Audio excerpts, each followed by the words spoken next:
With adult hindsight, what was a complete WTF moment from your childhood that you didn't understand at the time? When I was about 11 and my sister was 14, she came home from a sleepover with a large red welt on her neck. When my mother questioned her about it, she wove an epic tale of a fight amongst friends, culminating in the use of Tootsie Rolls as projectiles. Though she had remained neutral, she was sadly struck in the neck during the crossfire. My mom apparently decided to see how far my sister was willing to take this story. She feigned indignation and said she wanted the phone numbers for the girl that threw the Tootsie Roll and the girl that hosted the party, to inform their mothers of the incident. There was talk of cutting those friends out of my sister's life. At the time, I was horrified that had happened to her. Years later, I realized my mother decided to troll instead of addressing the fact that her daughter came home from a girls only supervised sleepover with a hickey. I was 6 or 7. My mom woke my brother and I up and told us to get in the car. Seemed strange, but she was totally calm. So, whatever. I remember hearing loud noises and yelling, which was not unusual but it always scared me. I went into the garage and got in the back seat, brother in front. Mom walks out and gets in the car and tells us we're going to McDonald's for ice cream. As we back out, my dad staggers into the garage and throws a beer bottle at the car. It breaks against the ground. I found out many years later my dad got fired that night from a job he had worked at least 10 years. I think I was 4 or 5. My parents were fighting, which was a pretty common occurrence, but I remember this time my dad yelling for someone to get him a knife so he could kill himself. Not understanding what that meant at the time and wanting the yelling to stop, I started to go to the kitchen to get a knife until my older brother stopped me. I'll take how to depress thousands of people in 3 sentences for $1,000, Alex.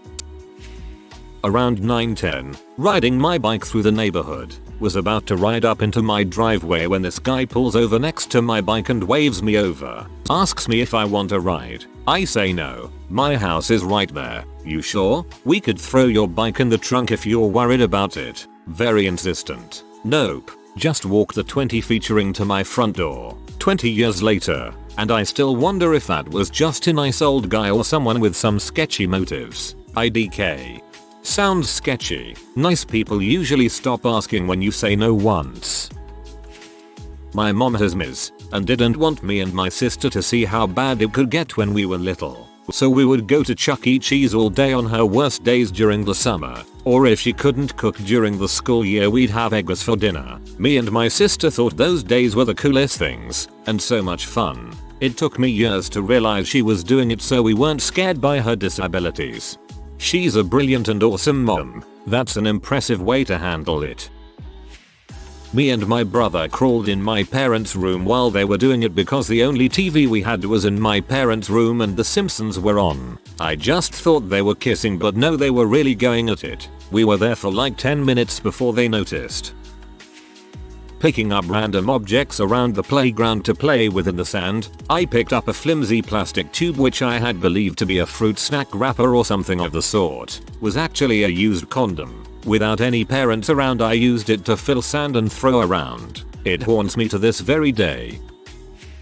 So I grew up poor, really poor, but I was young and never had an indication of how bad things were until this happened. I thought everyone lived like we did. In 3rd grade I had a pair of boots from Payless that I'd worn for so long it wasn't winter anymore and the heel had dislodged from the rest of the boot. Only pair of shoes I had that fit. It flopped while I walked and I often tried to glue it back on with Elmer's at school, or tape it on, which never lasted long. One day I come to class and 2 girls hand me 2 new boxes of shoes, saying they bought them for me. One was a pair of dressy shoes with a buckle and the other was a pair of pink moccasins with rhinestones on the toe. I was delighted but didn't think much of it, not even in the days afterward when some other kids started calling me poor. Funny because almost all of us lived in the same public housing high-rise and food stamp was a common phrase because you could buy snacks with them. So it just goes to show my family was the poorest of the poor. I don't even know if anyone in my family noticed the shoes, but I know my mother never asked me about them. Then again, she was always working or claimed to be working, so I never saw her more than once a day. Many years later I realized the teacher had bought those shoes and asked the other kids to pretend they had. Thank you, Mrs. Benjamin. Way to go, Mrs. Benjamin. When I was about 11 I woke up to my 17-year-old cousin with his dong out joking around and peed on me. Had to promise I wouldn't tell on him. Later in life realized dude jerked on my head while I was sleeping.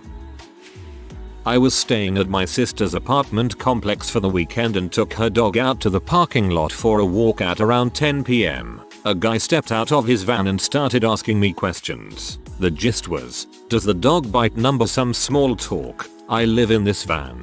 It is pretty cool. Do you want to come in and see number? I went back inside and told my sister about this weird guy. She flipped out, told me to stay here, and stormed outside. She came back and said she couldn't find the van. When I was in kindergarten, we had a little bathroom in our classroom, like a supply closet, but with plumbing, that we could use so that we wouldn't have to go down the hall whenever we needed to. One day, while I was in there, I realized that there was no toilet paper. My solution was to walk out of the bathroom, pants down, in front of the whole class, and explain to my teacher the situation. In the middle of her lesson. It's one of those memories that makes me physically cringe anytime I think about it. I once unbuttoned and took off my shirt in the middle of class because it was hot when I was like 7. I remember doing it confidently and I have no idea why I would have. I'm not smart, but that's just baffling and I can't fathom what compelled me to do it.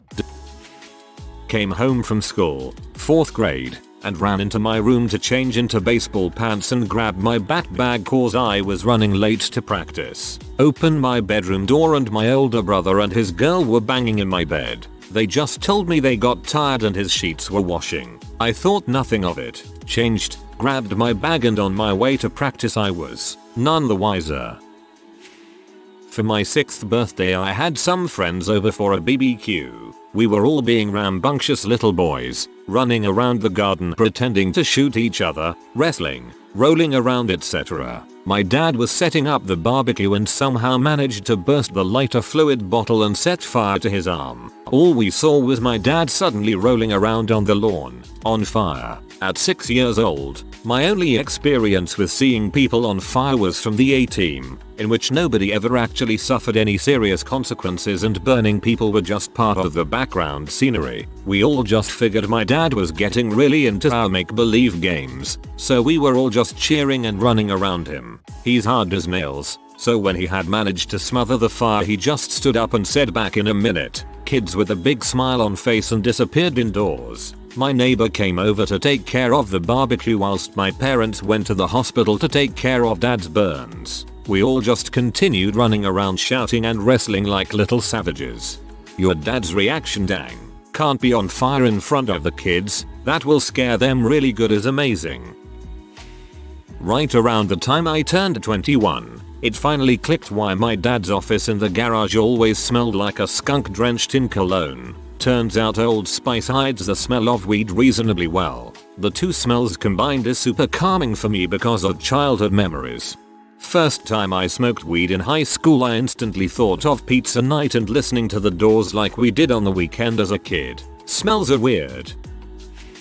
I went to daycare with a girl who was about a year or two younger than myself, and she had an older brother. Everyone bullied her. She was rude and loud, would lie and steal. Still went to the bathroom in her pants at 6'7". Her brother was held back enough grades that he was in my grade even though he was older. Her family was the trashy family. I remember laughing at her and calling her a liar because she would tell me her brother would hold her down and pee in her mouth. Or they would be wrestling and he would pee on her, or pin her under the dirt bike and leave her there for hours. God, I feel awful realizing that he was abusing her and I did nothing. It makes it worse that my best friend's dad is on the same roofing team as him, so I have to see him most times I visit.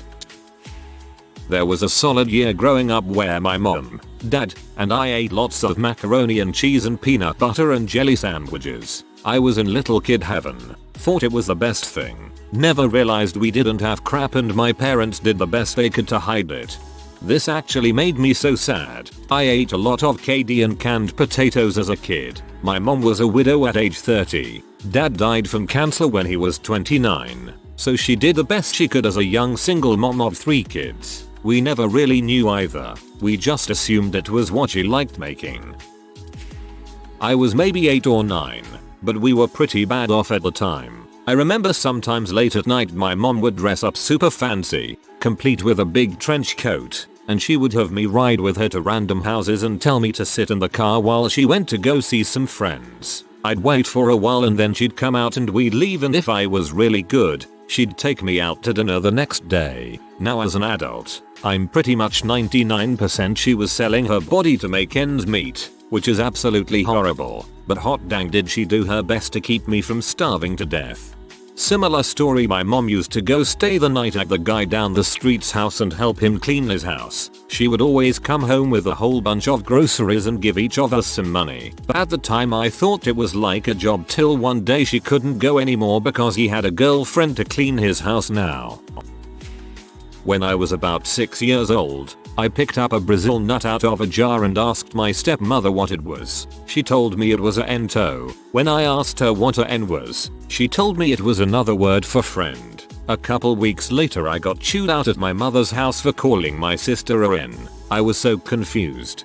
Same story, only substitute chocolate covered coconut bonbons for Brazil nuts. My grandparents were a trip. When I was about 8, I was climbing trees with a friend when I got the neck of my shirt snagged on a branch. I swung the dead man swing and my friend laughed and then ditched me there hanging. When I was about to black out, my shirt ripped and I fell to the ground. I got yelled at for ruining a shirt and being covered in blood and dirt. Sorry about almost dying, mom. It'll only happen a million more times. I was placed in foster care at an early age because of abuse, and I had to see a counselor on the regular. This counselor's name was Bryant. Bryant's office was full of interesting things. He had dolls so kids could point to where Uncle Jimmy touched them. He had crayons and paper and all sorts of other crap. And he had 2 plastic totes full of sand. One was full of wet sand, the other full of dry sand. I'm sure I don't know what the ostensible purpose of the sand was. Moving on. I was 6 when the sessions began, and for nearly a year I had to see this guy every 2 weeks to tell him how I felt about my foster parents and how was school. It wasn't until many years later that I realized this guy was a pervert. He always locked the door to his office and then he would pull out the sand boxes and he'd say, pretend we're at the beach. He'd encourage me to take my shirt off because, hey, it's the beach. On a couple of occasions he tried to give me a massage by pinching my shoulders, but my muscles weren't developed. That crap hurt. I told him so and he stopped. And that's it. He never did anything else. A year later I stopped seeing him when one of his co-workers got in trouble for hiding X-Men cards in his pockets and having my older brothers fish them out. It was like a whole organization of creeps. When it finally occurred to me that this was unusual, I was much older and it peed me off because there was this guy fondling helpless victims of child abuse. Frickin' earth. This might be the most messed up one I've read in here. This one's fairly depressing. After my parents divorced, my mother had custody of the kids, but my dad would come and pick me and my brothers up on Saturday afternoons for a couple of hours. We would usually go to the comic book store and Pizza Hut or something, and then he'd take us home. My mom had mental problems and was abusive, so these visits were the highlight of my week. Some weeks my dad just never showed up, and I waited for him as it became more and more obvious he wasn't going to show up. Which meant that I wouldn't get pizza and I wouldn't go to the comic book store that week, and my mom would be pee off all day because she'd have to stay home and take care of 4 kids unexpectedly. Those were really bad days. One day he came to pick us up, and we were out of the house for maybe half an hour, and he pulled his station wagon over to the side of the road and started crying. My brothers and I had no idea what was going on, and we were too afraid to ask. After a little while he composed himself and in a clear voice stated, "Children, I've wet myself." He told us that he was going to take us back to our house and drop us off with our mother, and then he would go home for the day. I begged him to just go back to his house and change his pants, and we could still spend the day together. He wouldn't do it. Not too long after that he stopped showing up for visits altogether. It's one of my most vivid memories, but as strange as it sounds, I never really questioned why my father peed himself that day. I knew that my dad struggled with alcoholism throughout his life, but it was only in the past few years that I put 2 and 2 together and realized that my father was either drunk or drying out that day. My heart broke reading this. I'm so sorry. Being shot at by my brother. We used to go hunting together when I was between about 9 and 11. He taught me all about gun safety, how you should never point a firearm at anything but the ground or sky unless you intend to fire it, and above all never ever point it at a person, not even as a joke. One day we were out hunting and I was standing a little way away from him. I looked up to see his pointing his gun at me. I moved to one side just as he pulled the trigger and I felt something pluck at the sleeve of my sweater. There was a small hole in the material. I was so confused and asked him why he had shot at me. He laughed it off and said of course he hadn't. He hadn't been shooting anywhere near me. I didn't question it anymore at the time. Now I think, why the heck was my brother trying to shoot me? It was a couple years after that when his mental health problems started showing themselves. I probably have a couple more WTF moments if anyone is interested. When I was young, about 6-7 years old, I was sleeping when awoken by bright lights coming through my window. Naturally, I freaked out and woke up my pops. He told me to go back to bed while he investigated. The bright lights kept shining through all of the windows, one after the other in no particular order. At the time, I had no idea what this bright light could have been. It was terrifying. I've literally had nightmares that start out the same way since then. Years later at my father's funeral, my dad's best friend comes over and starts telling this story from another perspective. He tells me when we all younger and I was cop, I'd fly the police helicopter over to your house and shine the lights on your house to mess with your dad. He'd come outside and moon us. All this time, I had no idea what the bright lights were until then. It all made sense. Our cop friend was using the police helicopter to play with us. I found this out 20 years later. Crazy. This one's my favorite. All these dark, depressing, and downright fricked stories. Then there's the image of a man mooning a police chopper in my head and I'm laughing like an idiot. There was a day where all the girls were removed from class to talk about periods. I went home and went on an entire rant about how ridiculous it was that girls needed some extra class on periods. They go at the end of sentences. Everyone know how they work. My mom didn't explain. She just laughed and laughed. I would always get mad at my mom for packing me homemade sandwiches. All my rich friends' parents were giving them ramen noodles for lunch and we would eat them raw and thought they were delicious. I always thought my mom didn't buy me that because she hated me and wanted me to eat boring food. One day, in college, while buying ramen, I recalled the stuff from my childhood. I realized that although we were poor, my mom made me homemade lunches every day, and my rich friends' parents were just sending them off with whatever took the least effort. My sister would pick fights with me in public, so I started acting retarded so everyone near her thought she was harassing someone with special needs. I thought it was funny and clever, but I can't believe she didn't get in more trouble. One time this big guy was just like, "I think you need to leave him alone. Where are your parents?" in a scary deep voice. That is genius. When I was 5 or 6, while I was playing outside, some dude on his motorbike stopped next to me and asked me if I wanted to take a ride with him. He had a second helmet and all. I said no. He asked a few more times and then left. No idea what would have happened if I had said yes. Nothing good probably. Obviously an awesome motorcycle adventure would have occurred, ending in you earning a patch due to the awesome crap you helped Motorcycle Man with. You missed out, dude. My doctor would tell me to lie really still, cup my vulva and listen to my heartbeat. I believe that I saw this doctor up until age 10. If a doctor sees this post and can tell me what he was doing, I'd really appreciate it. Not emotionally scarred. I hope no other children he saw were. If I have children, they will be properly supervised. Yikes. Worrying about other children with parents in the waiting room is going to bug me. This doctor is still practicing at the same location. At some point today, I will figure out who to contact about this. For clarification, he cupped me. I found my dad's gun underneath the seat and without hesitation pointed it at my sister and pulled the trigger. Pew pew. It was empty, but the thought of what might have happened, and indeed what happens to lots of kids every year, makes me cold and sick at the same time. Jesus. Store your gun safely, people. A neighbor girl would always pester me to see my willy, and I always told her no. Finally, I decided, while she wasn't around, that I would show her. So I walked up to her door right out there in the open, dropped throw, and rang the doorbell. That's the best way to approach that situation, right? Then there was the time on the bus on the way home from kindergarten. My friend and I had somehow gotten involved in a deal with a girl where we would give her an orange slice, not a whole orange, just a single segment, and she would show us what she had down there, and then we'd give her another slice, and she'd do it again until the orange was gone. Ha. My cousin told me to lick her butthole, so I did. We were both about 6 years old. Same here, except we were both in our 40s.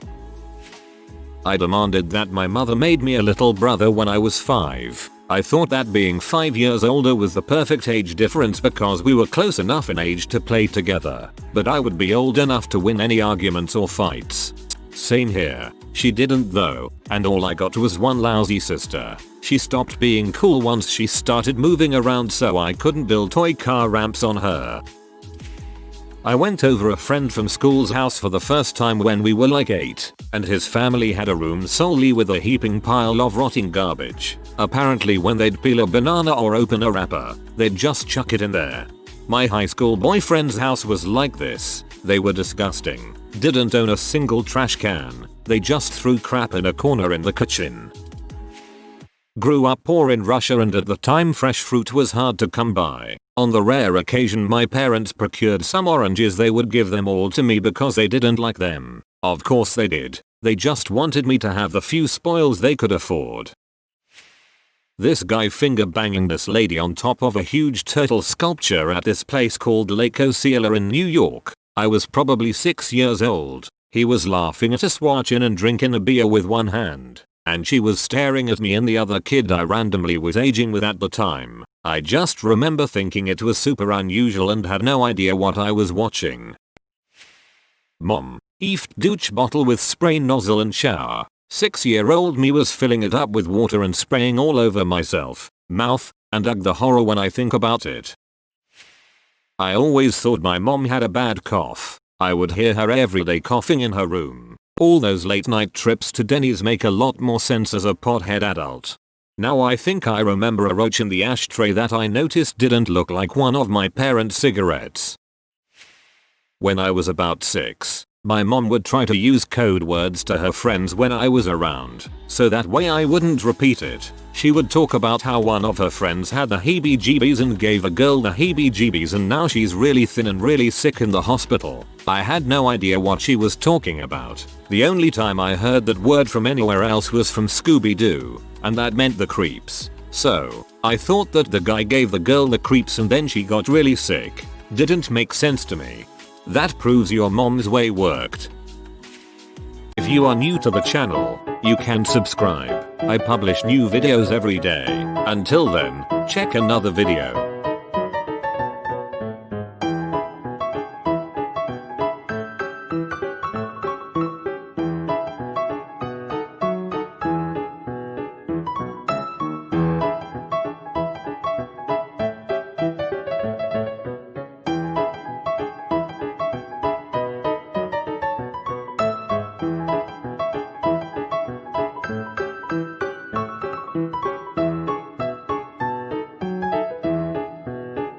Bye for now.